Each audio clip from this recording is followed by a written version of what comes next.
The lawyer's voice was steady, but the words hit like a thunderclap. "And to my ex-wife, Rachel Evans, I leave." A chair scraped against the floor as Mark shot up, his face twisted in shock. "What?" His voice cracked. His ex-wife? The woman who had walked out on him years ago? The woman he hadn't spoken to since their bitter divorce? The room fell silent. Eyes turned toward him, but the lawyer barely blinked. He continued reading the will, unshaken. Mark's fists clenched. His father had been clear, Rachel was out of their lives. So why would he leave her anything? Then, the lawyer reached the next line. His calm expression faltered. A pause. A deep breath. "But there is something you need to know before this is executed." Mark's heartbeat pounded in his ears.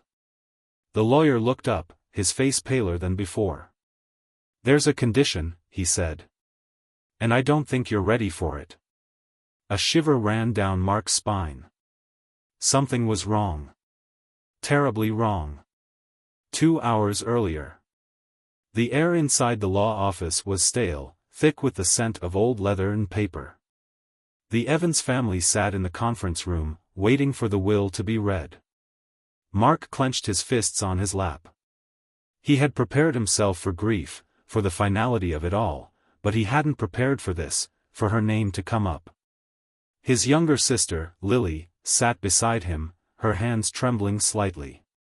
She was the quiet one, always avoiding confrontation. Mark had taken it upon himself to protect her since their mother had passed. Across from them sat their father's closest friend, Peter Hale.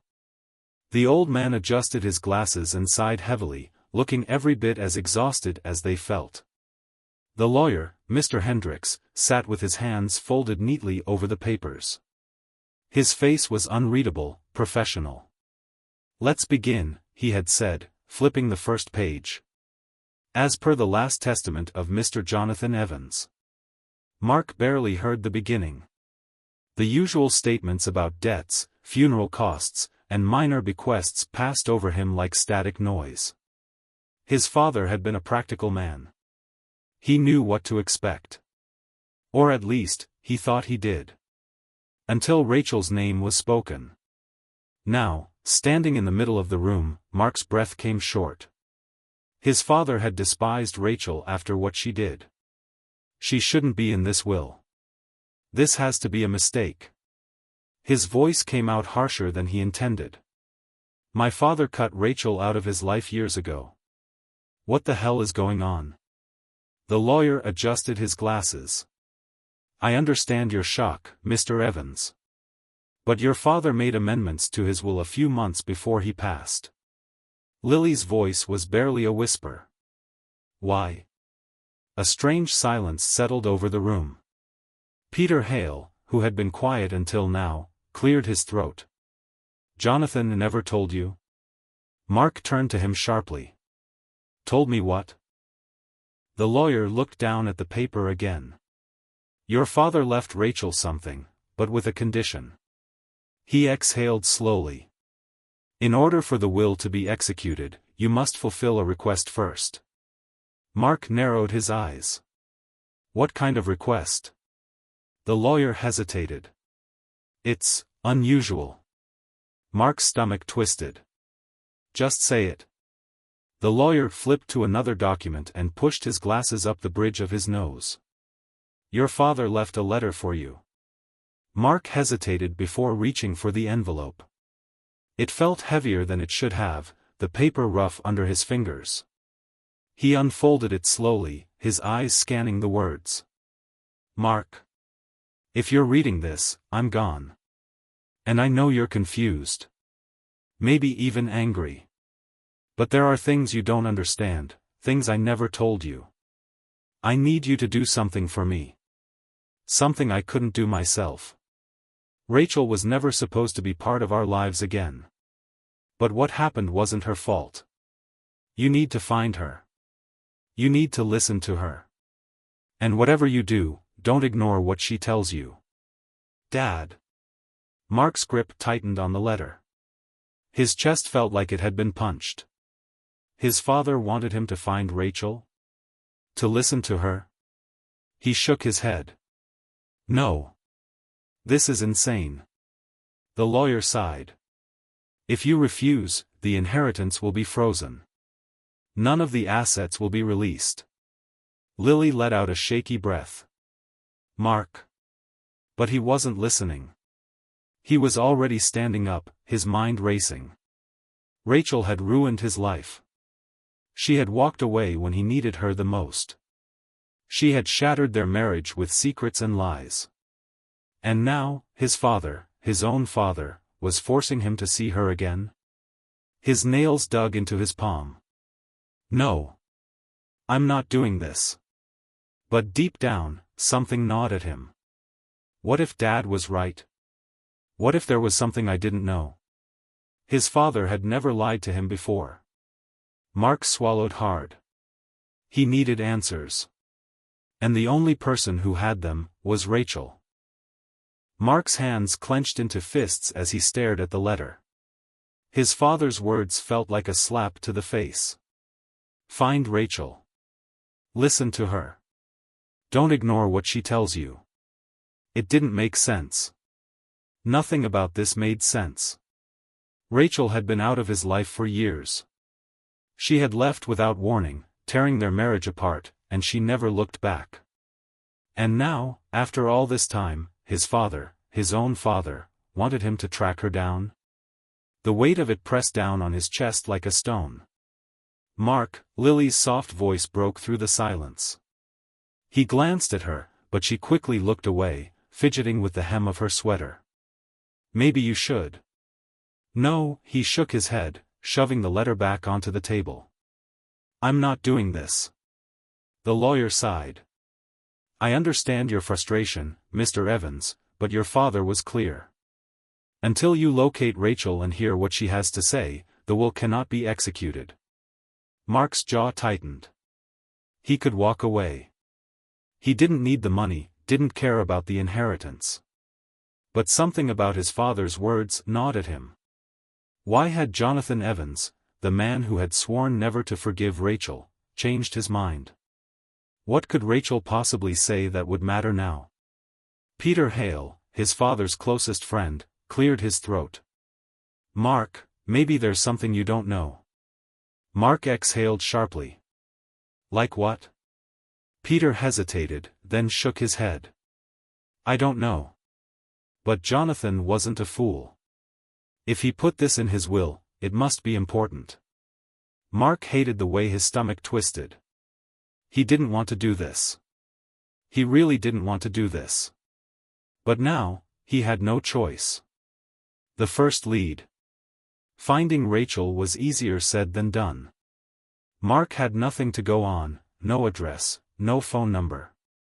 She had vanished from his life completely after the divorce, and he never once looked for her. Now, as he sat in his car outside his father's house, he pulled out his phone and searched for her name. Rachel Evans. A dozen results appeared. Most were useless. Social media profiles of random women with the same name. Business listings. Some outdated articles. Then, something caught his eye. A small local news report from a year ago. Former teacher Rachel Evans launches support program for women in crisis. His eyebrows furrowed. Rachel had been a teacher when they were married, but this? This was new. He clicked on the link. The article was brief, but it mentioned a small community center on the outskirts of town, where Rachel had apparently been working. Mark gritted his teeth. If she was still there, he'd find out soon enough. Confrontation.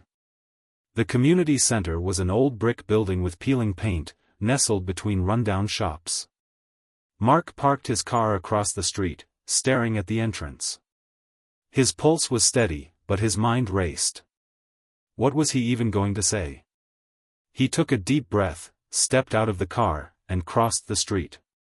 Inside, the air smelled of stale coffee and cleaning supplies. A small front desk sat near the entrance, where a young woman typed on an old computer. She looked up with a polite smile. Can I help you? I'm looking for Rachel Evans. The woman's smile faded slightly. Who's asking? Mark Evans. Recognition flickered in her eyes. That was never a good sign. One moment. She stood and disappeared through a side door. Mark shoved his hands into his jacket pockets, his heartbeat picking up. A minute later, the door creaked open again. And there she was. Rachel. For a moment, neither of them spoke. She hadn't changed much.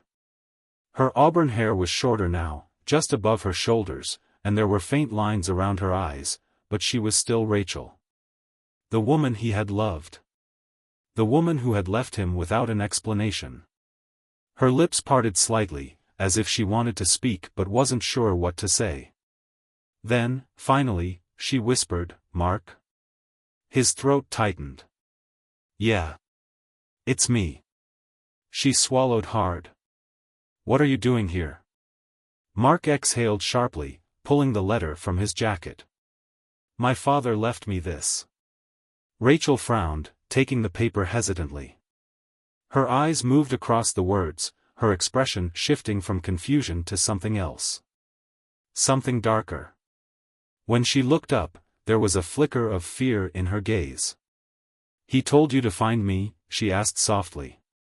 Mark nodded. And to listen to whatever you have to say. For a long moment, Rachel was silent. Then, she turned toward the hallway. Come with me. The truth begins to unfold. Rachel led him to a small, dimly lit office. She shut the door behind them, leaning against it as if gathering her thoughts. Mark crossed his arms. I don't have all day, Rachel. Just tell me whatever it is, so I can be done with this. She let out a small, humorless laugh. You think it's that simple? Mark's patience was wearing thin. You tell me. Rachel hesitated, then sighed. Mark, there's something you never knew about your father. His jaw clenched. Like what? Rachel looked him straight in the eye. He wasn't the man you thought he was. Silence stretched between them. Mark's pulse pounded. What the hell are you talking about? Rachel rubbed her forehead, looking exhausted. Your father, he wasn't just some businessman. He was involved in something dangerous. Mark shook his head. No. My father was strict, sure. But he wasn't. You don't know, Rachel interrupted. You never did. Her voice was quiet but firm. Mark felt the ground shift beneath him. He had spent his whole life believing in his father's integrity, his strength. But Rachel was looking at him with something close to pity. Why do you think I left, Mark? She whispered. He swallowed. Because you didn't love me anymore. Rachel flinched, and for the first time, Mark saw something raw in her eyes. Pain. Guilt. You think I left because I wanted to? She shook her head. Mark. I was forced to leave. The room felt suddenly colder. Rachel crossed her arms over her chest, as if bracing herself. There was something your father didn't want you to know. And if you had known back then, you would have been in danger too. Mark stared at her, his breath shallow. What kind of danger? He asked slowly. Rachel bit her lip. Do you remember the night before I left? Mark's stomach twisted. Of course he did. It had haunted him for years. Rachel had been acting strange that night, jumpy, distant. He had asked her what was wrong, but she refused to tell him. The next morning, she was gone. She took a shaky breath. That night, someone broke into our house. Mark felt the blood drain from his face. What? Rachel nodded. I never told you. Your father begged me not to. Mark's body stiffened. Why?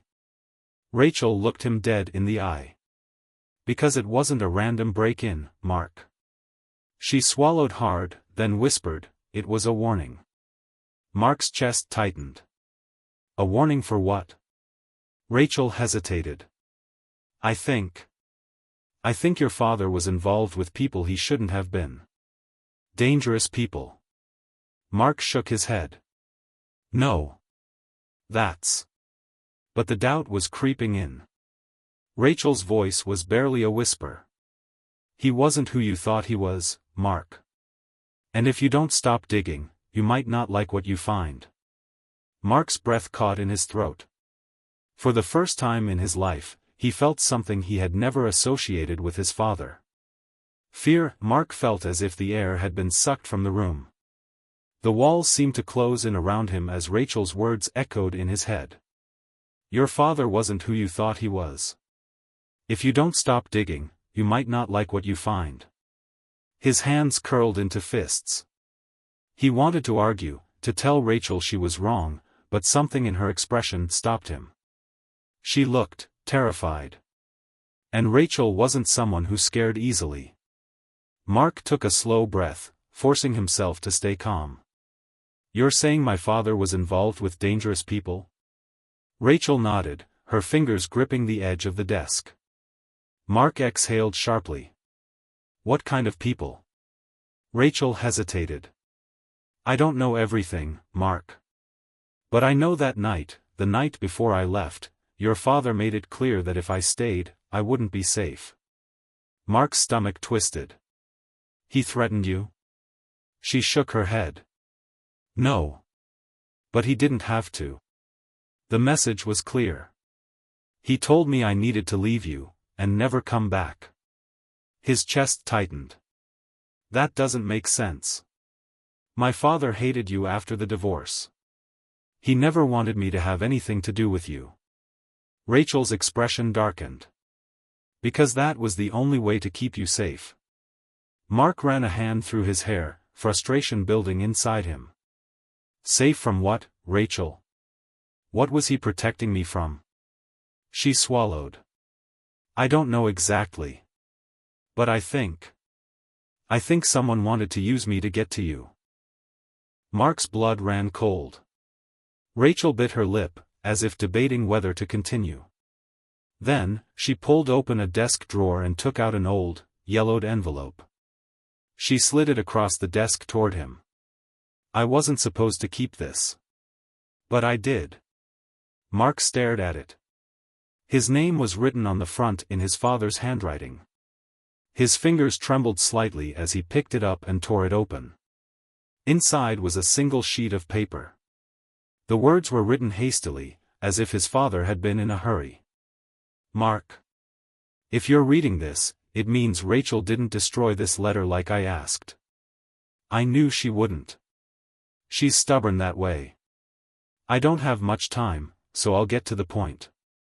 You were never supposed to know about this. You were supposed to live your life, unaware of the shadows in our past.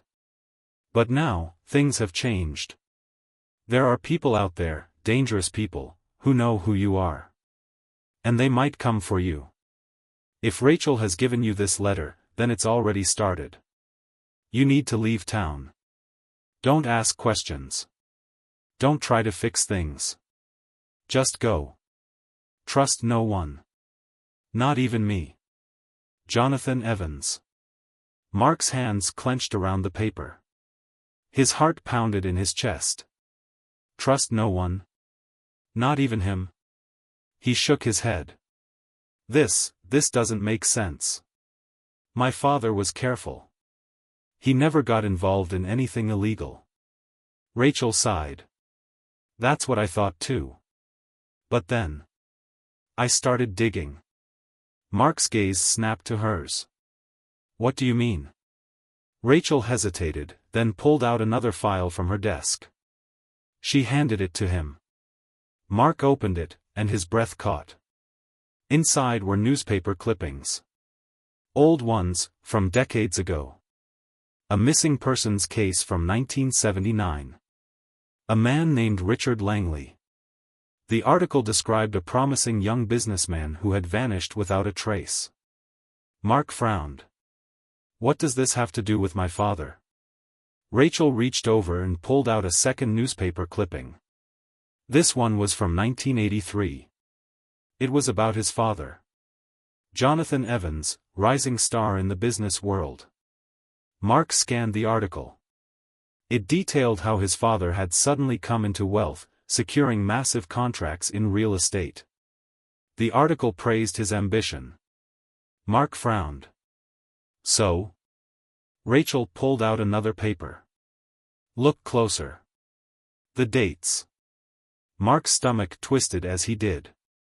Richard Langley went missing in 1979. 4 years later, Jonathan Evans became wealthy almost overnight. Rachel's voice was quiet. I think your father's success wasn't a coincidence. Mark shook his head. You're saying my father had something to do with this guy's disappearance? Rachel sighed. I'm saying he might have been connected to something bigger. Something that made people disappear. Mark's pulse pounded. That's insane. Rachel hesitated. Is it? You just read the letter, Mark. Your father told you to trust no one. Even him. Silence filled the room. Mark's mind raced. His father had always been a mystery, strict, distant, but never cruel. He had built his business from the ground up. Hadn't he? Or had it all been a lie? Rachel pulled out one final paper. There's more. Mark braced himself as he took it. It was a death certificate.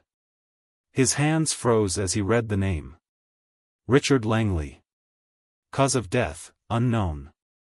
Date of death, March 4, 2024. Mark's head snapped up. Wait. This guy, he just died? Rachel nodded.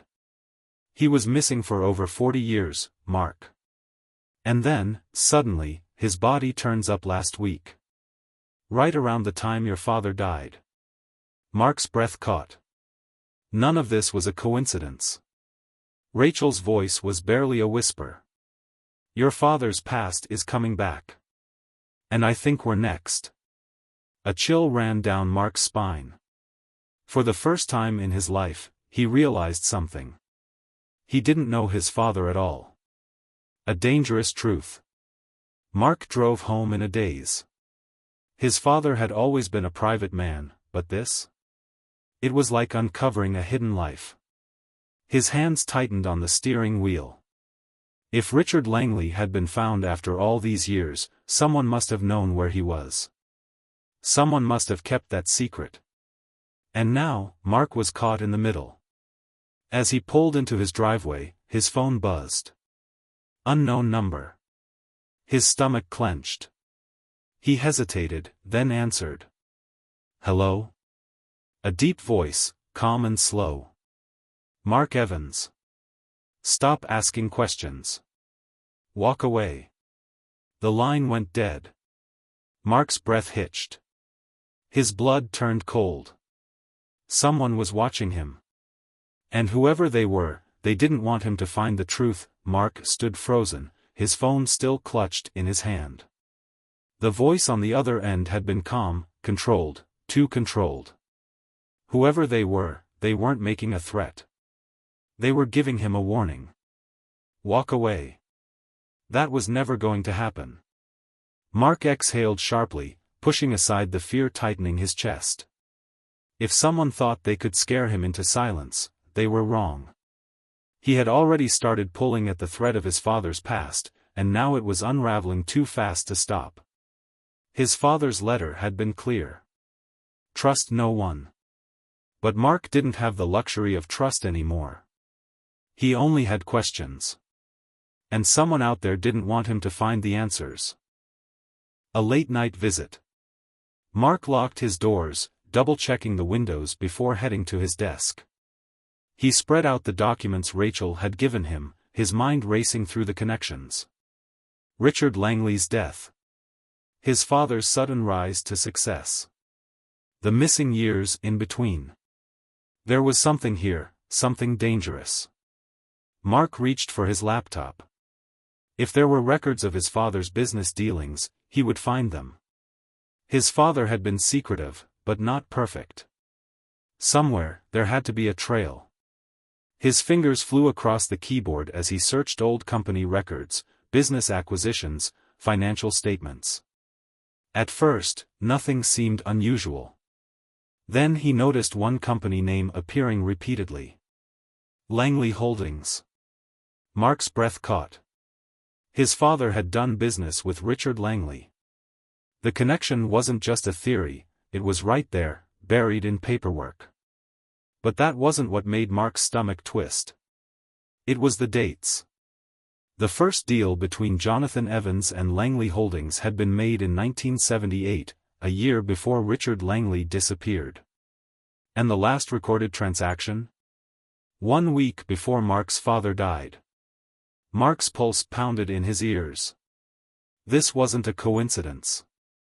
Before he could process what it meant, a noise outside made him freeze. A soft tap.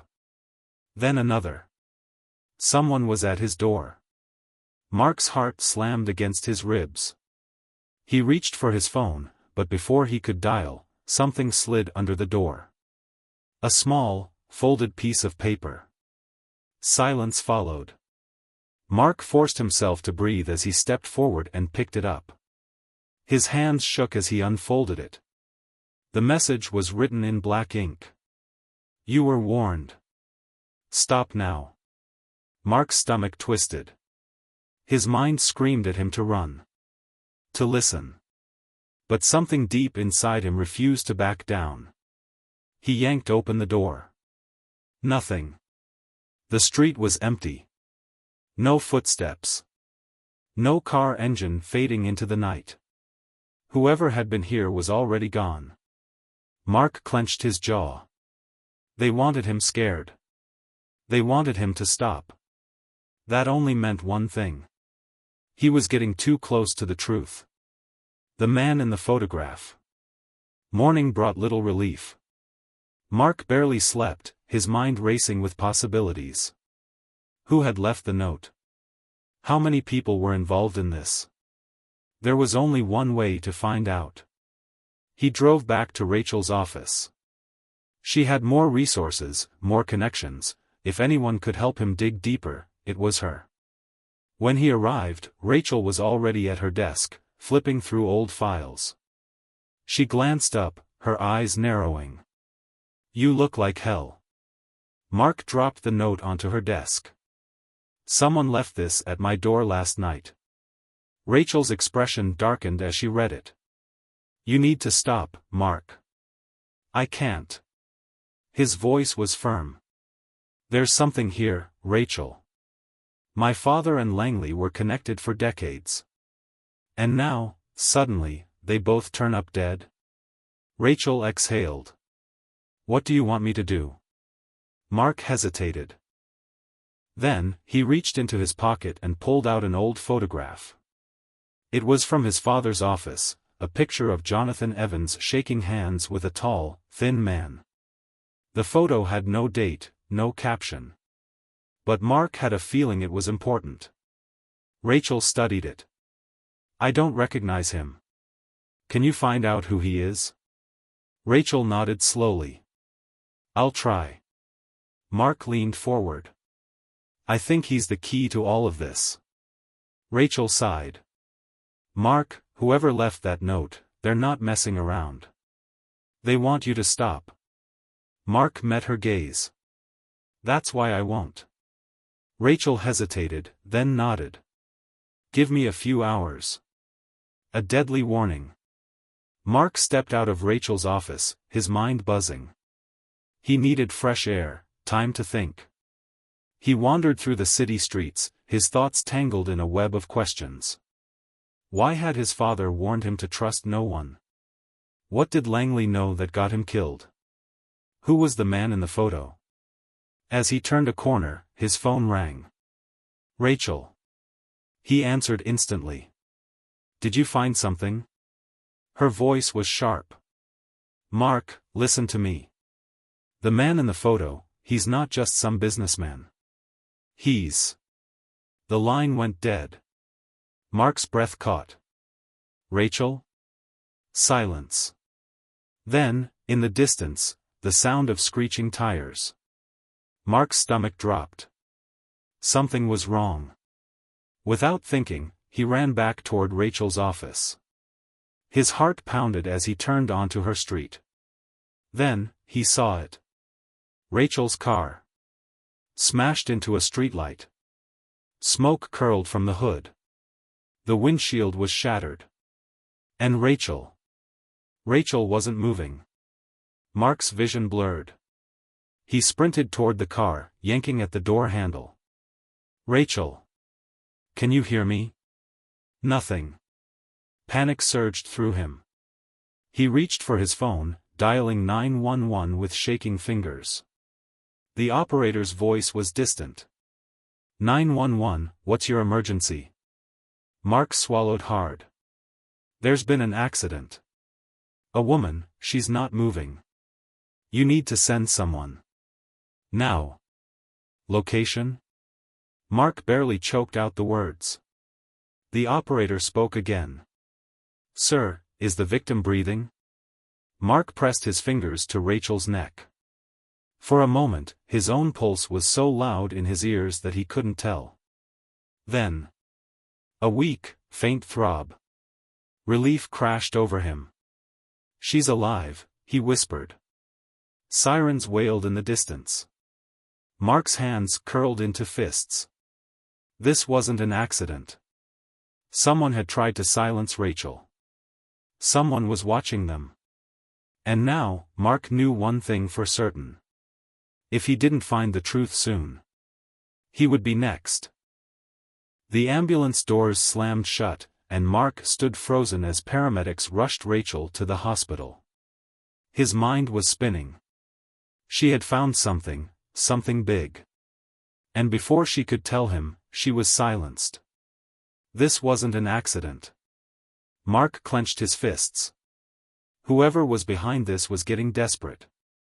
And that meant he was close. Rachel was the only person he trusted, and now she was fighting for her life. He had two choices, run, or fight back. His father's voice echoed in his mind. Trust no one. Mark took a slow breath, his decision already made. He wasn't backing down. A silent threat. Mark drove straight to the hospital, his grip tight on the wheel. He didn't know if Rachel would wake up, but if she did, she might have answers. When he arrived, the waiting room was nearly empty. The hospital smelled of antiseptic and something else, something heavy, like dread. A nurse approached. Are you family? Mark hesitated. She doesn't have anyone else. The nurse nodded. She's stable, but unconscious. The doctor will update you when there's news. Mark exhaled. Can I see her? Only for a few minutes. Rachel looked fragile against the hospital sheets, a bandage wrapped around her forehead. Machines beeped softly beside her. Mark sat down. You're going to be okay, he said quietly. And when you wake up, we're going to finish this. He had barely been there 5 minutes when a shadow passed by the glass window. A man. Mark tensed. He turned, but the hallway was empty. A chill ran down his spine. He wasn't alone. Someone was watching him. Unfinished business. Mark left the hospital, his mind racing. Rachel had found something dangerous. He needed to know what it was. There was one place left to check, Rachel's office. When he arrived, the building was dark. The receptionist's desk was empty. The place felt abandoned. Mark's pulse quickened as he walked toward her office. Something felt wrong. The door was slightly open. He stepped inside. The desk lamp was still on. Papers were scattered across the desk. Mark's eyes scanned the room. He spotted Rachel's laptop. If she had found something before the accident, it would be here. He reached for it. A floorboard creaked behind him. Mark spun around. Nothing. His breath came fast. Someone had been here. Someone had gone through everything. Rachel had discovered a name. A connection. And whoever had tried to kill her had come back to erase it. Mark powered on the laptop. The screen flickered to life, and for a split second, he saw an open email draft. One line stood out. The man in the photo is. Then the screen went black. Deleted. Mark swore under his breath. He had been seconds too late. But whoever did this had left something behind. Mark noticed a flash drive plugged into the side of the laptop. He grabbed it and shoved it into his pocket. Then he heard it. Footsteps. Outside the office. Coming closer. Mark's heart pounded. He had to get out.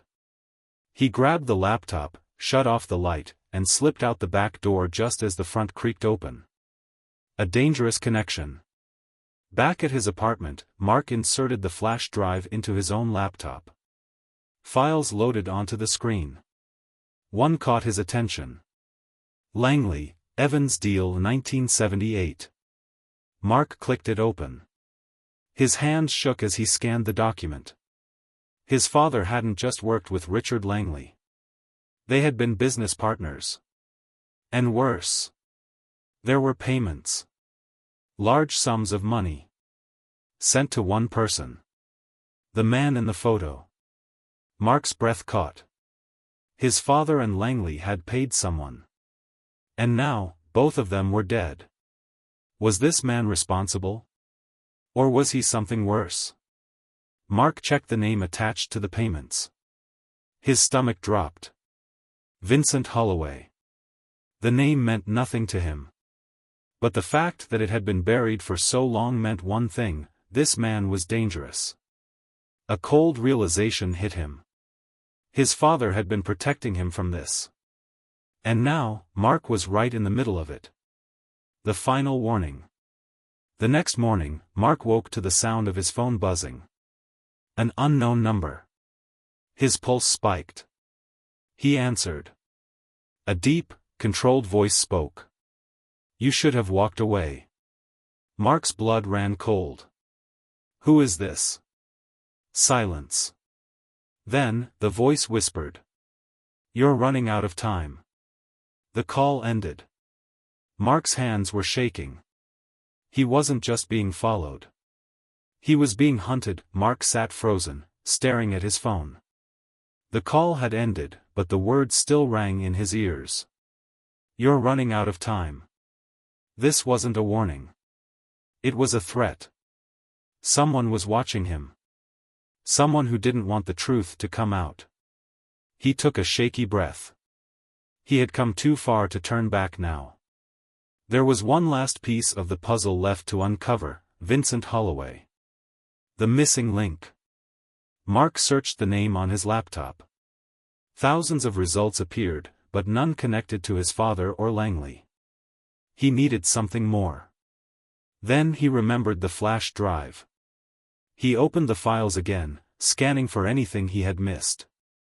Then, deep within the folders, he found it. A scanned letter. It was dated 1981 and signed by Richard Langley. Mark's eyes widened as he read. Vincent Holloway was paid to keep quiet about what happened in 1978. If he ever talks, everything falls apart. A chill ran through him. What had happened in 1978? And why had two powerful men been willing to pay millions to keep it buried? He needed to find Holloway. Now. A face from the past. Mark traced an old address for Holloway, an abandoned cabin deep in the woods. It was a long shot, but it was the only lead he had. As he drove, memories of his father played in his mind. The lessons, the warnings, the fear in his eyes before he died. His father had been protecting him from this. But now, there was no turning back. The road was long and empty.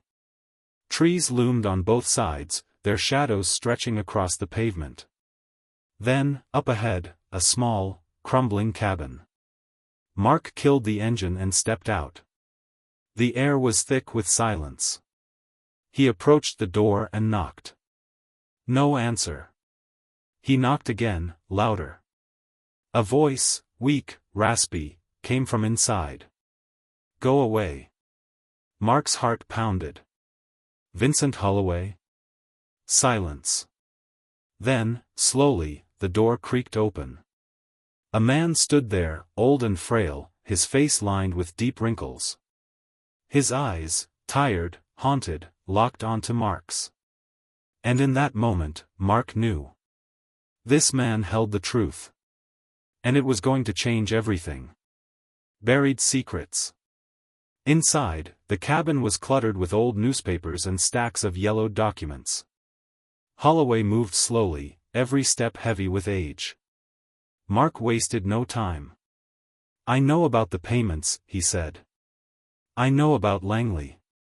And I know my father was involved." Holloway stiffened. Mark pressed on. "What happened in 1978? Holloway let out a long, shaky breath. Then, he pointed to an old metal lockbox on the table. "Everything you need to know is in there." Mark hesitated. "Why tell me now?" Holloway's gaze darkened. "Because I'm done running." He handed Mark the key. Mark's hands shook as he unlocked the box. Inside, a stack of documents, a faded photograph, and a single cassette tape. He picked up the photo. His breath caught. It showed 3 men. His father. Richard Langley. And a third man. A man Mark had never seen before. "Who is he?" Mark asked. Holloway's voice was barely a whisper. "Daniel Evans." Mark's heart stopped. His father's real business partner. The truth revealed. Mark pressed play on the cassette. A crackling voice filled the cabin. Langley's voice. "If this tape is found, it means we didn't make it. The deal in 1978, it wasn't just about money. We were covering something up. Something we never should have been part of." Mark leaned in. Holloway's breathing was shaky. "Keep listening." The recording continued. "Daniel Evans found out the truth. We tried to pay him off, but he refused. He threatened to expose everything." Mark's stomach tightened. Langley's voice turned grave. "So we did the only thing we could. We got rid of him."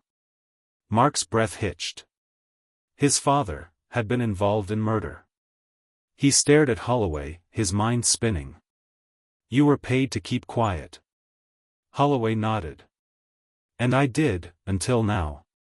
Mark's hands clenched. His entire life, his father had been his hero. And now, that image had shattered. But one question still burned inside him. Why did my father die? Holloway's eyes darkened. Because he wanted to set things right. Mark's world tilted. His father had been part of something evil, but in the end, he had tried to undo it. And it had cost him his life. The final move. A noise outside. Mark's instincts kicked in. He grabbed the documents, the tape, and the photo. Then. Glass shattered. A gunshot rang out. Holloway gasped, clutching his chest. Mark ducked as another bullet whizzed past his head. Someone didn't want him to leave alive. He grabbed the lockbox, shoved it under his arm, and ran for the back door. Another shot exploded against the wall. Mark burst into the trees, his breath ragged. He didn't stop until he reached his car. As he sped away, headlights flashed in his mirror. They were following him. Mark's grip tightened on the wheel. This wasn't over. Not yet. The final revelation. Mark didn't go home. He drove straight to the police station. By the time he arrived, Holloway's blood was still on his hands. A detective met him at the door. I have evidence, Mark said breathlessly. A murder from 1978. And my father's killer. The detective's eyes narrowed. Come with me. Mark sat down, placed the box on the table, and pushed the documents forward. Everything's in here. The detective flipped through the files. His face paled. This is huge. Mark nodded. My father died trying to bring this truth to light. I won't let his death be for nothing. The detective exhaled. This changes everything. Mark sat back, his chest rising and falling. For the first time in weeks, the weight on his shoulders lifted. His father's past had haunted him. But now, the truth was finally free. And so was he. Epilogue. Days later, the news broke. Decades-old murder exposed, new evidence brings justice. The story spread like wildfire. Arrests were made. The truth was no longer buried. Mark stood at his father's grave, the wind whispering through the trees. He placed a single flower on the ground. You tried to fix your mistakes, he murmured. And now, it's done. He turned to leave. For the first time in years. He felt at peace.